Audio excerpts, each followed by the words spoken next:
Assalamualaikum warahmatullahi wabarakatuh, sobat ya. Pada malam hari ini saya ingin coba mereupload salah satu konten terbaru dari Pak Guru Gembul. Jadi jujur saya sering banget memang ngikutin terus apa yang sedang Guru Gembul ini ucapkan, teman-temannya, yang Pak Guru Gembul ini sedang bahas ya dalam podcastnya.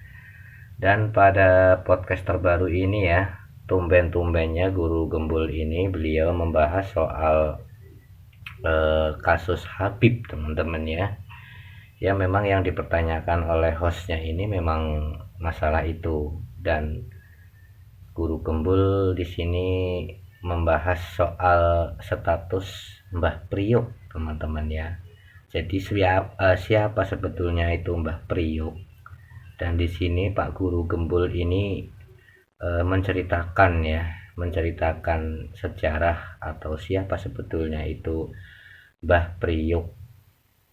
Kita lihat teman-teman ya videonya ya. Top. Saya adalah cucu dari Sayyidina Umar bin Khattab. Saya adalah cucu Sayyidina Umar bin Khattab, jualan abon bikinan sendiri. Pak Guru kenapa ya? Pak Guru merhatiin gak sih orang Indonesia tuh obsesif banget sama gelar Habib gitu. Kayak tuh kalau Habib tuh kayak wow banget. Padahal kan Nabi Muhammad nggak menyuruh gitu. Ini nanti keturunan-keturunanku tolong dijaga garis keturunannya ya gitu. Karena tuh yang populer di kalangan Habib dan Syarifah sekarang, mereka tuh sangat menghindari menikah dengan non Habib gitu, dengan alasan menjaga darah keturunan Nabi gitu. Padahal kan itu bukan sunnah ya nggak sih? Bukan sunnah. Dan jadinya ini kayak bentuk feodalisme juga jadinya. Iya, ini sebenarnya bagian dari propaganda sih. Jadi saya merasa, tapi ini mah tafsiran saya aja atas fenomena yang ada gitu ya. Saya merasa ini memang secara sistematis dibuat. Sistematis dibuat. Jadi misalkan ini mulai, mohon maaf ya. Kan di Jakarta itu ada makam Mbah Priuk. Pertama, itu bukan makam Mbah Priuk. Itu bukan makamnya, ada di tempat yang lain. Tetapi ini disucikan, disakralkannya luar biasa. Kedua, narasinya digambarkan bahwa Mbah Priuk itu adalah Habib penyebar ajaran agama Islam di Jakarta. Padahal dalam sejarah beliau hanya anak buah kapal dagang yang sebenarnya orang biasa-biasa aja. Cuman karena memang beliau masuk dalam catatan dalam Rabita Alawiyah itu, maka orang biasa itu kemudian dinarasikan sebagai Habib dan kemudian dinarasikan sebagai orang suci, dan karena itu tempat yang diduga sebagai makamnya itu juga disucikan. Sempat beberapa tahun yang lalu itu ketika itu makamnya mau dipindahkan karena ada jalan dan sebagainya, itu rusuhnya luar biasa. Karena banyak orang-orang yang kemudian menganggap bahwa itu keramat tidak boleh dipindahkan. Dan padahal makamnya kan nggak di situ. Nah, itu makamnya bukan di situ. Nah, jadi kenapa bisa sampai seperti ini? Ya karena ada propaganda. Jadi propaganda yang sistematis itu, misalkan, saya mohon maaf ya, tidak semua Habib, tetapi banyak di antara mereka yang kemudian menekankan hadis-hadis palsu atau doif untuk mengglorifikasi. Jadi misalkan ada pernyataan bahwa Habib yang tukang mabok, tukang memperkosa sekalipun, kakinya masih jauh lebih baik daripada kepala kiai-kiai paling berilmu. Nah, ini kan gak ada hadisnya, ini bertentangan dengan semangat Al-Quran dan sebagainya. Tapi itu dipropagandakan. Di Quran gak ada, di apa tidak ada, tetapi ada memang upaya dari segolongan orang untuk mengglorifikasi dari kalangan tertentu itu. Nah, glorifikasi ini kemudian sangat mudah diterima oleh masyarakat Indonesia karena masyarakat Indonesia itu inferior khususnya kepada orang-orang luar gitu. Jadi kita tuh anak yang baru lahir, cakep kayak Cina, ganteng kayak Arab gitu. Kayak bule. Iya, jadi ganteng itu berarti Arab. Kalau lokal tuh nggak ganteng gitu. Jadi atau misalkan, iya, kalau misalkan yang berkonotasi dengan sesuatu yang positif itu berarti luar gitu kan. Ya. Atau misalkan masyarakat Gitu teman-teman ya. Saya akan ulangi lagi pada bagian Pak Guru Gembul ini membahas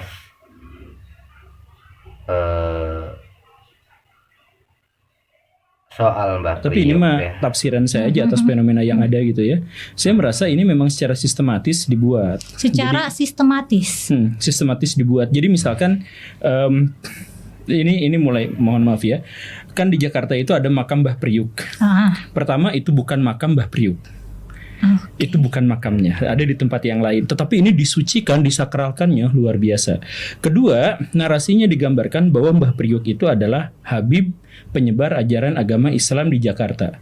Padahal dalam sejarah beliau hanya anak buah kapal dagang yang sebenarnya orang biasa-biasa aja. Cuman karena memang beliau masuk dalam catatan, dalam Rabithah Alawiyah itu, maka orang biasa itu kemudian dinarasikan sebagai Habib dan kemudian dinarasikan sebagai orang suci, dan karena itu tempat yang diduga sebagai makamnya itu juga disucikan. Sempat beberapa tahun yang lalu itu ketika itu makamnya mau dipindahkan karena ada jalan dan sebagainya, itu rusuhnya luar biasa.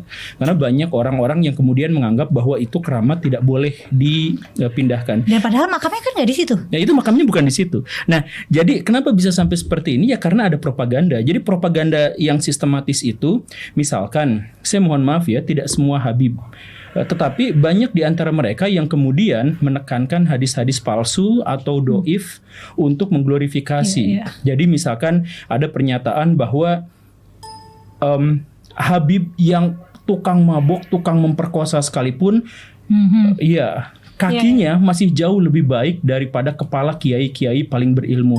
Nah ini kan gak ada hadisnya, ini bertentangan dengan semangat Al-Quran dan sebagainya, tapi itu dipropagandakan. Di Quran gak ada, di apa tidak ada, tetapi ada memang upaya dari segolongan orang untuk mengglorifikasi dari kalangan tertentu itu. Nah, glorifikasi ini kemudian sangat mudah diterima oleh masyarakat Indonesia, karena masyarakat Indonesia itu inferior khususnya kepada orang-orang luar. Oke sobat ya, sekilas ya, ini salah satu podcast Pak Guru Gembul terbaru teman-teman ya. Dan apa yang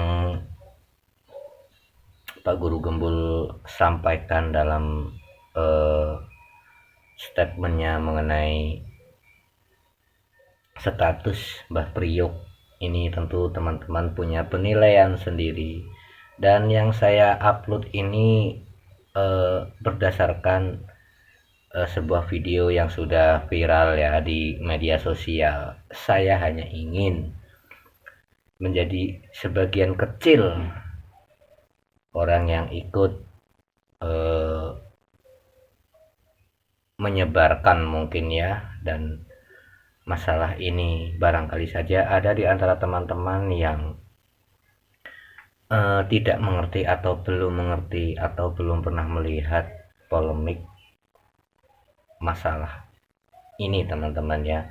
Dan ini hanya sebagian, dan sebetulnya sudah banyak sekali pembahasan mengenai bagaimana status atau siapa sebetulnya para Habib yang ada di Indonesia ini, yang tentunya kita semua tahu ya kan, bahwa selama ini mungkin sebagian besar di tanah Jawa ya, di Jawa memang mereka itu sangatlah dimuliakan gitu teman-teman ya. Karena apa? Karena yang kita tahu itu mereka adalah zuriat Nabi ya, zuriat Rasul Nabi Muhammad SAW ya. Dan ternyata itu hanya pengakuan mereka. Kenapa seperti ini hari ini mereka banyak dibahas? Itu karena mereka sedang dipertanyakan oleh seorang kiai dari Banten, yaitu Kiai Imaduddin Usman Al-Bantani teman-teman ya. Jadi siapa sebetulnya mereka, keturunan siapa sebetulnya mereka, itu sekarang sedang dikaji, sedang dipertanyakan oleh seorang kiai yang bernama Kiai Imaduddin Usman Al-Bantani dari Banten teman-teman ya. Dan hari ini sudah berlangsung selama hal ini setahun lebih teman-teman ya. Jadi sampai hari ini bisa dikatakan para Habib ini masih diam teman-teman ya, tidak bisa menjawab apa yang dipertanyakan oleh Kiai Haji Imaduddin Usman Al-Bantani ini ya. Dan tumben-tumben Pak Guru Gembul ini mulai membahas ya, karena memang hostnya pun menanyakan soal ini kan, jadi Pak Guru Gembul memberikan pandangannya gitu ya. Oke, apapun itu teman-teman yang bisa menilai sendiri ya atas apa yang dikatakan oleh Pak Guru Gembul. Terima kasih, moga-moga aja video ini ada manfaat ya. Dan selamat malam dan wassalamualaikum warahmatullahi wabarakatuh.